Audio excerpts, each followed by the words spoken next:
Hello and welcome to the Merri-Cast, the show that puts you on the fast track to business confidence. This podcast is our 50th interview, and to celebrate our half-century of podcasts, we have an extra special guest. Per Wimmer is not only a highly successful financial entrepreneur, he has a hinterland bigger than anyone I've met. In his spare time, he's also an explorer, astronaut, philanthropist, and now author of an award-winning book, The Sky is No Limit. And when the foreword to this book is written by Buzz Aldrin, one of the first men on the moon, you know that here's a man who has had a special life with special people. There's so many big stories to tell here, so keep listening. And let's start, though, with Per's upbringing. Here we go. So I was born in Denmark in a normal in a town outside Copenhagen, and grew up there with my wonderful parents and my sister, and did lots of sports. Was very keen on studying. I enjoyed learning, and that's been sort of fundamental throughout my life. I've always had an inner passion for learning, whether it's in a formal setting, i.e. within schools, or in a more informal setting, i.e. traveling and learning about cultures and people and such. That's always been a great delight. And that was sort of the original setting, just a normal sort of middle class life. But at one point, I sort of really wanted to go traveling and go abroad and learn other cultures, and that sort of was the catalyst for sort of taking the first leap out. I went on a trip to southern France, I remember, and tried to learn French, and I also went to Asia, and that sort of became the beginning of what turned out to be lots of exciting adventures eventually. Were you, I mean, just out of interest, was that something that came from within, or were you sort of shoved out the door by your parents, say, go explore, the world? Was that an intrinsic thing? It very much came from within. My parents are sort of, if I may say, very much down to earth, and they were, they were encouraging. They provided the safe space, if you like. And one of the things that was very important to me when it comes to doing these adventures and daring to do them sometimes was because I knew I could always come home. I always had a hotline and backup, because I had a solid home with lots of love and backing in case things went wrong. So it was not really something that was encouraged by my parents to do all these great adventures, but it was really, they provided the conditions for it because I could always feel safe in doing so. And at this stage, were there any sort of green shoots of entrepreneurial instincts sort of starting to sort of come through, or did that come a bit later? For me, that came a bit later, but my dad was an entrepreneur. I mean, he started working in what was a bike shop originally, and then that became a car dealership for General Motors. And eventually he became head of spare parts. He became, and then he transferred to sales, and eventually he ended up buying the company when the company wasn't doing so well. And then he did a massive turnaround for this automotive dealership. And he was a true entrepreneur. He worked hard. He was a real entrepreneur and did a massive turnaround. And this dealership became one of the most successful dealerships in Denmark for General Motors. So obviously I learned from him. I was there with him on the weekends, on Saturdays. I remember I was trying myself to sell cars and obviously observing my dad doing his thing. So it was very inspirational. And so I certainly had that part of it from my parents.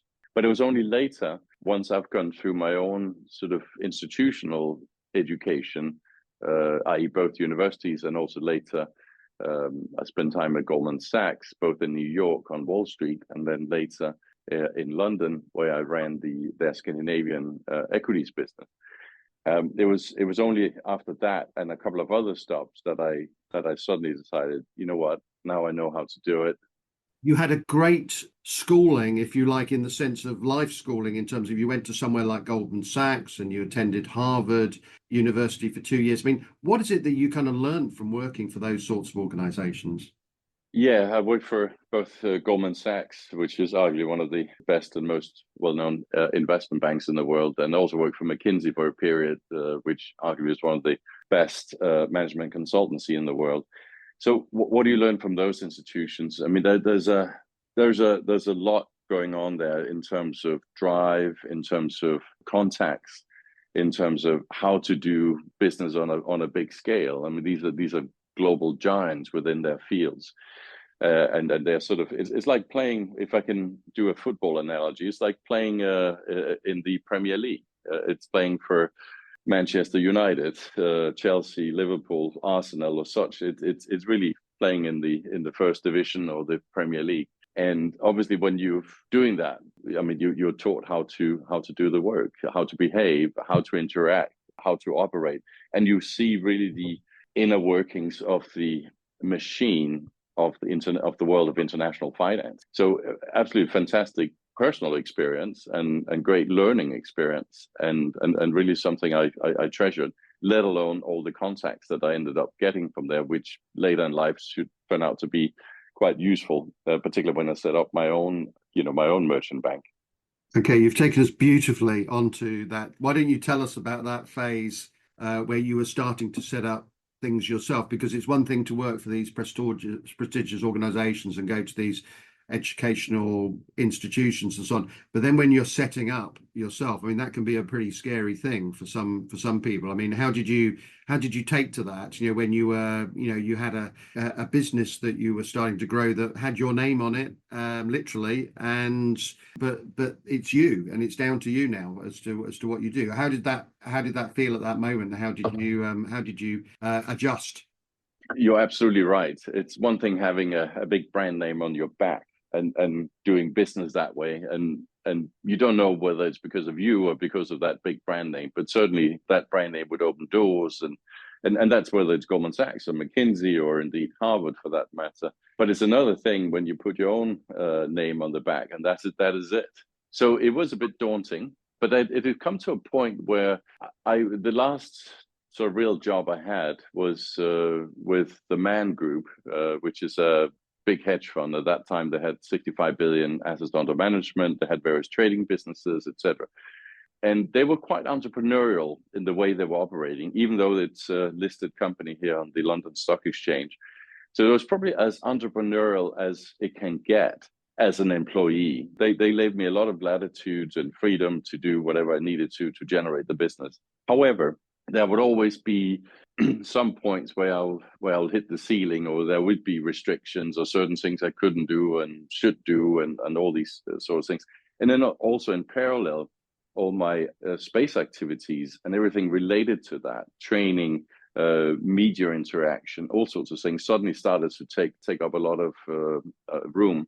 And therefore, it became increasingly difficult for me to be in a straitjacket in an employee situation.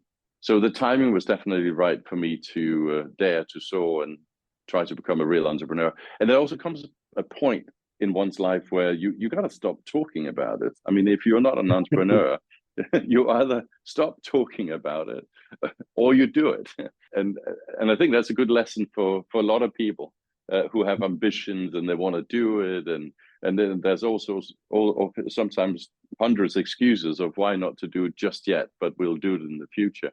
And I think people sometimes do the mistake. They wait to have perfect information, perfect everything, all the stars has to be lined up before they dare to do it. And I think if I had perfect information by the time I decided to pull the plug and then get on to becoming an entrepreneur in finance, I would probably still be waiting today. So thankfully, I did not wait for everything to be perfectly lined up. And had I known what I subsequently ended up knowing, I probably wouldn't have done it. I've probably been discouraged to do it. So thankfully, I didn't have perfect information, and that's a good lesson learned for everybody, and certainly something I would encourage everybody else to pay attention to. So I pulled the plug, and then I got on with setting up, and literally, Wimmer Financial on day one was me, a laptop, and a mobile phone, and big dreams and ambitions in a rented or subleased office up on Conduit Street in Mayfair. That was it. That was day one. And where do we go from here? Yeah. So was it just you, or were you doing it with? Did you already have people on board, or was it just literally just you at that point? On day one, it was literally just me and a laptop and a mobile phone. Yeah. And I distinctly remember after and this was, I started on October 4th, 2007, which was no coincidence because that was the 50th anniversary of Sputnik. You know, me being very passionate about space, what better day to launch a new venture than the 50th anniversary of Sputnik? And so that was great, and I enjoyed it. I was like, wow, this is amazing. I'm actually doing it. But I also remember at the end of October that experience of suddenly not receiving your monthly salary. Because funny enough, that didn't come with that, and that was odd. It was odd. It was like, where's my money? I'm writing checks here. I'm spending money on buying IT equipment and setting up things and consultants and incorporations and all sorts of things. But there's a lot of money going out, but there's no money coming in. So where is that salary check? I kind of could use it now. I remember that moment really well, and in terms of in that moment where you go, oh well, hang on, oh yes, I do have a mortgage, and I do have these things to pay, so I understand that completely. I mean, did you? I mean, in those say first 3 or 6 months, as you were starting to build, did you think, I'm not sure this is right for me, or did you know from, I don't know, day 10 or something, you thought, well, yeah, there's a lot of responsibility that goes with the freedom, but I know I'm doing the right thing. Was there a sort of moment of doubt for you at all? I thoroughly enjoyed it. I mean, and this is the thing about an entrepreneur. You enjoy the freedom, the ability to do whatever you feel like, whatever you feel is right.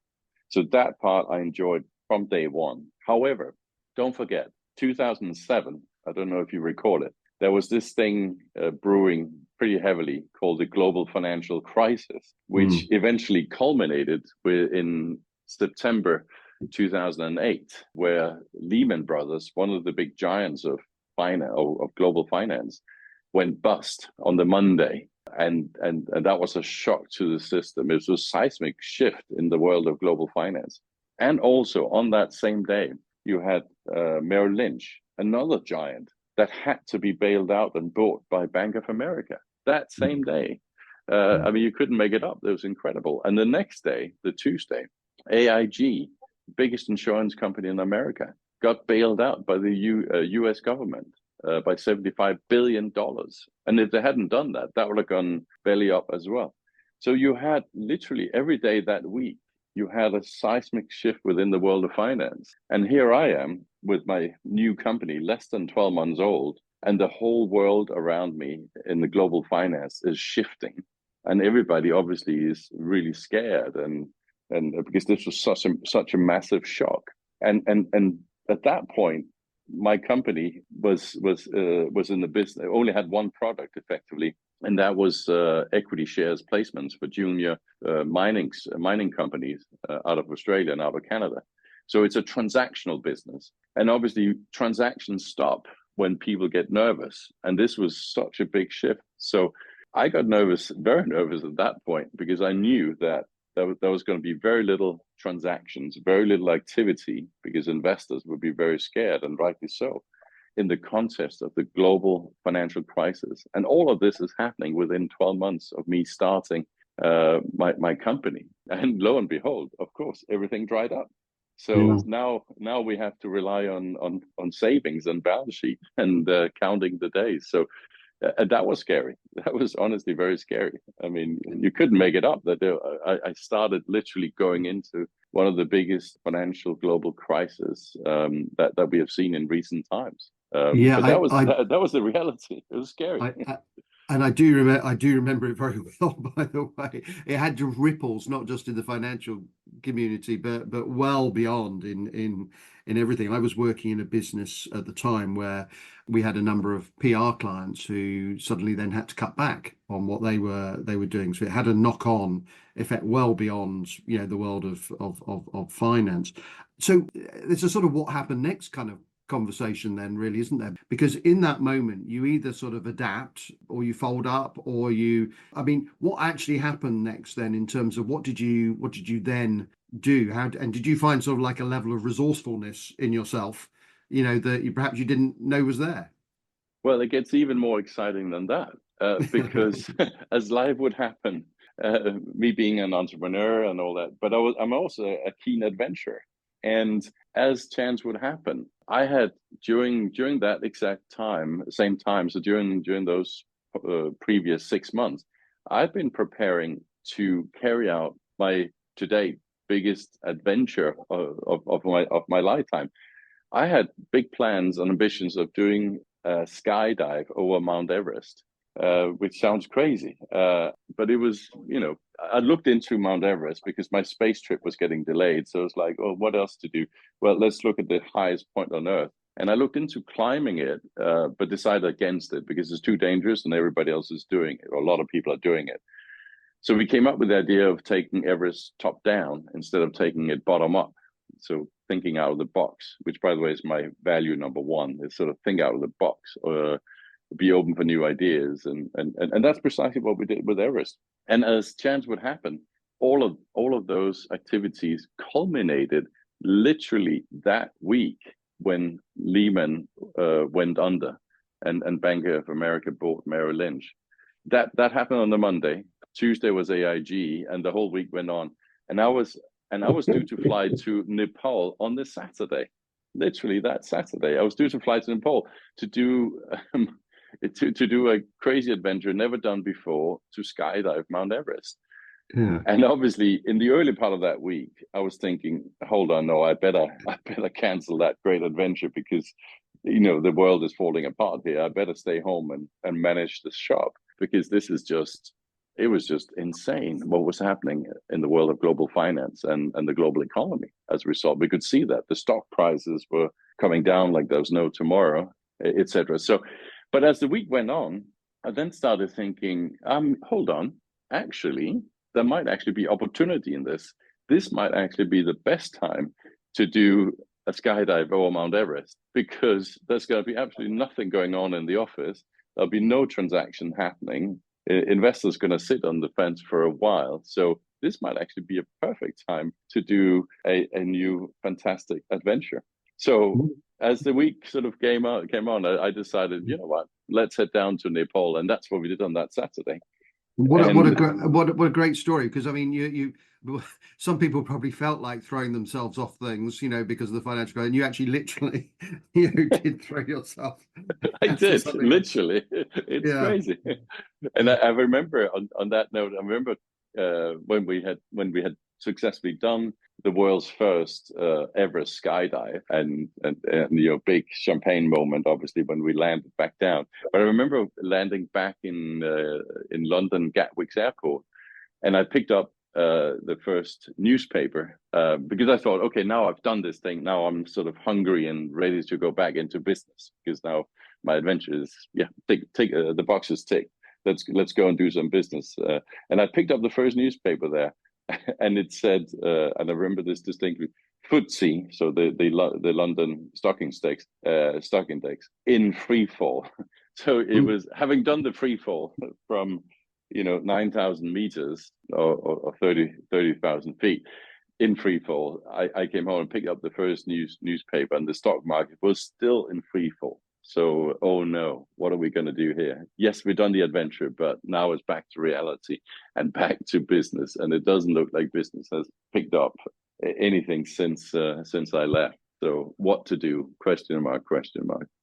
Yeah, there's a really important point here underneath this, though, isn't there? Because I've read your book. Advise other people to read it as well. It's a great read. That you've had these multiple adventures. You've had the Inca Trail, hang gliding over Rio, the Mount Everest sort of skydive, things like that. But there's often a view that entrepreneurs, you've got to stay very focused on the one thing that you're doing and so on. And yet you seem to have kind of somehow not only combined that with a very adventurous world, if you like, and life. But are you saying to me then that these things reinforce one another, that actually going off and doing things like this helps you back in the world of, finance and, and other perhaps more straight-laced sort of things? I mean, I'm just interested in the interplay between the two. So are they helping each other?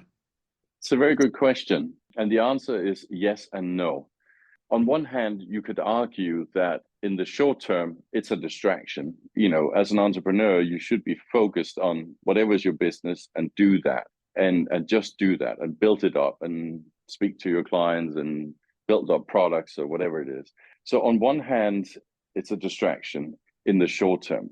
However, by doing it sort of my way and doing what I like to do and have a little bit of a broader vision on life and doing the adventures or writing a book or doing these other activities that I enjoy doing. And therefore the product tends to be very good when you enjoy doing what you're doing, you do your passion.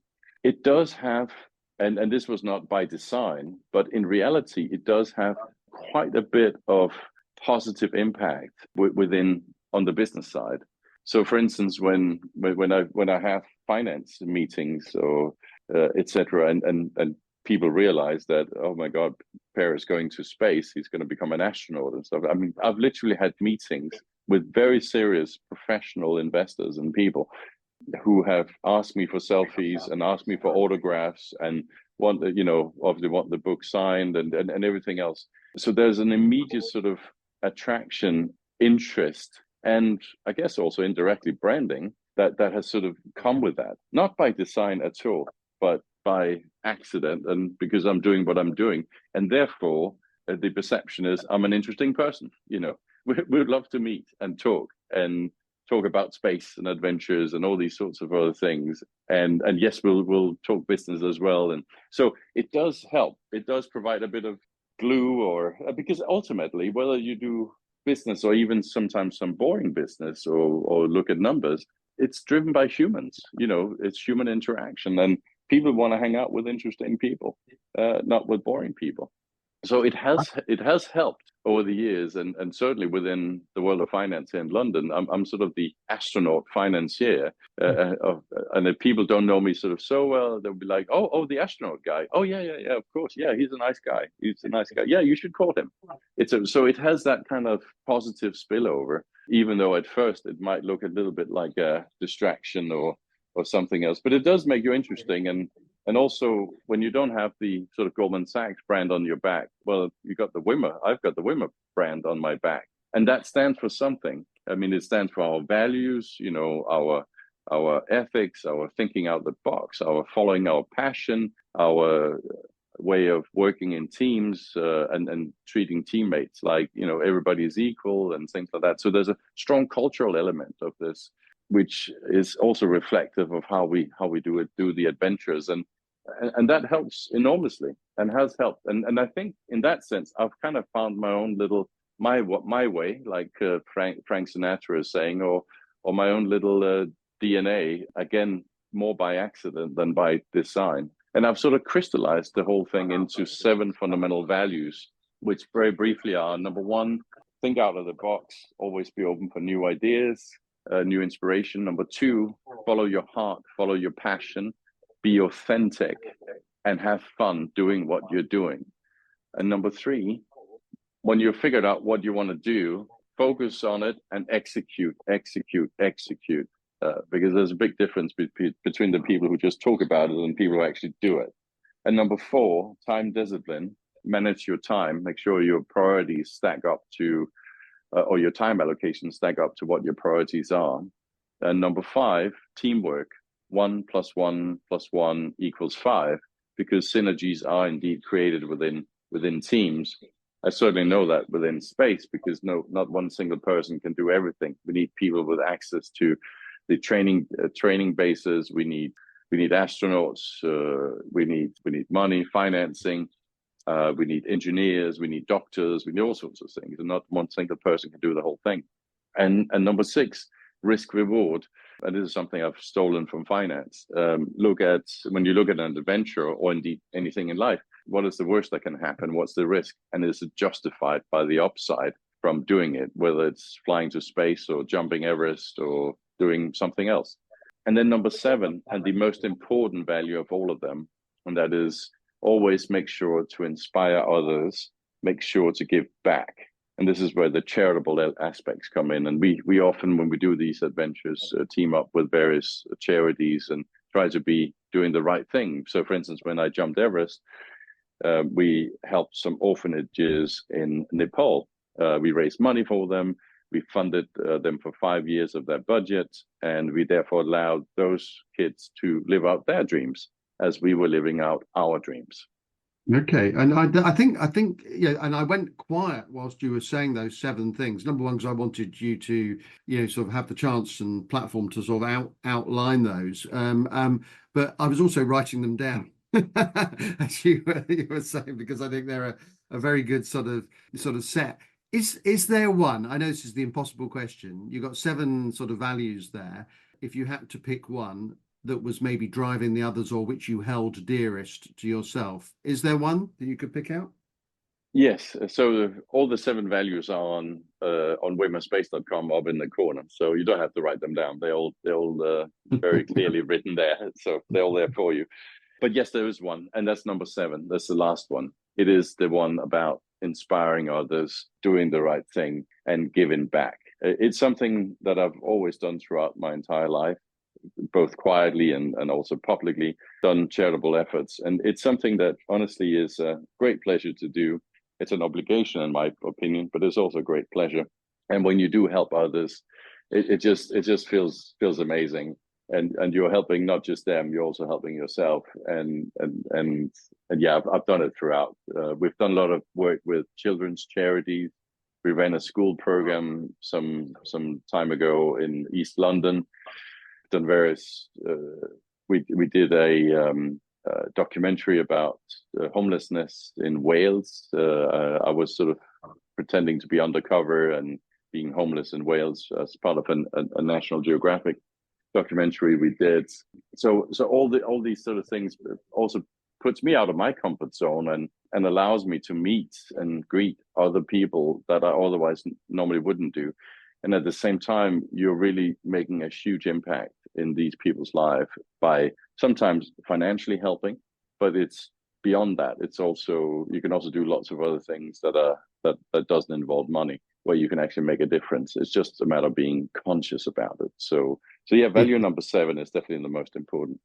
it's really interesting, and I maybe in the same way that I was sort of alluding to in terms of the adventure, sort of helping to feed back into the business. I mean, I guess when you're sitting back at your desk, paperwork or financial deals or things like that, it probably to have been enriched by that experience probably gives you different perspectives as well on what's, the right thing to do in a particular professional situation, I'm guessing. It absolutely does. It really does. But first and foremost, you think more broadly. Secondly, you do become a more interesting person, and life's short, so you want interesting people want to work with interesting people. So you do also end up attracting the right kind of high quality people, mostly, and that's interesting. And you also, in case there are situations where some business people or a deal sort of gets bogged down in too many complicated or difficult or not so nice details. I mean, you also have the big picture where you say, listen, let's just leave this one behind and move on, and we'll do something else that's perhaps more interesting. You can take a little bit of the bigger picture and take the step back. So yeah, it definitely is helpful, and I guess you become a little bit more seeing the bigger picture because you're used to seeing the bigger picture from above. I mean, dare I say, the overview effect, which is quite famous for astronauts. Astronauts going into space, they tend to come back having a much bigger view on life because they have the overview effect. They have seen the Earth from far away, and they have also realized one thing, and that is the Earth is very fragile, and we are just a small community. And that's also why lots of astronauts, even today, with all the conflicts going on in the world, including America and NATO supporting Ukraine against Russia, and you have a war going on, you go to the International Space Station, you have Russian astronauts and American astronauts working together. So I think there's something to be said for that this overview effect, and amongst astronauts in particular, we have an ability to see the bigger picture and actually kind of work things out and to the mutual benefit. It seems like on planet Earth, it's a little bit more difficult, apparently. Yeah. I know that there's another book coming as well. You told me that, recently. But if you had the overview, if you were up in your business space, if you like, sort of looking down on the lessons you've learned as an entrepreneur, is there a particular one that you could pick out at all? Yes, what I would say, if some of your listeners here are planning on starting up a business, it's always difficult, it's daunting, and a lot of the times entrepreneurs kind of come up with a good idea and have the right concept for earning money, but may still fail. So there's three pieces of advice I will give to them, which is very important.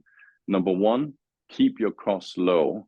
You don't have to build big golden castles on day one, which sometimes people feel sort of they have to do to show how amazing and big they are and whatever. No, keep your costs low.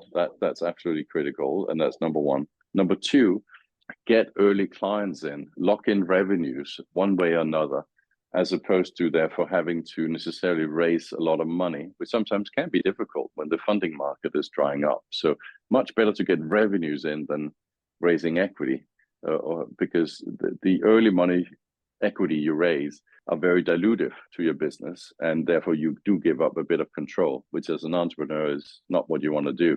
So early revenues are gold dust. And number three, manage your cash flow. There's a difference between earnings and cash flow. So a lot of the times entrepreneurs might have a great idea and they might even be able to get in with a big client and things like that.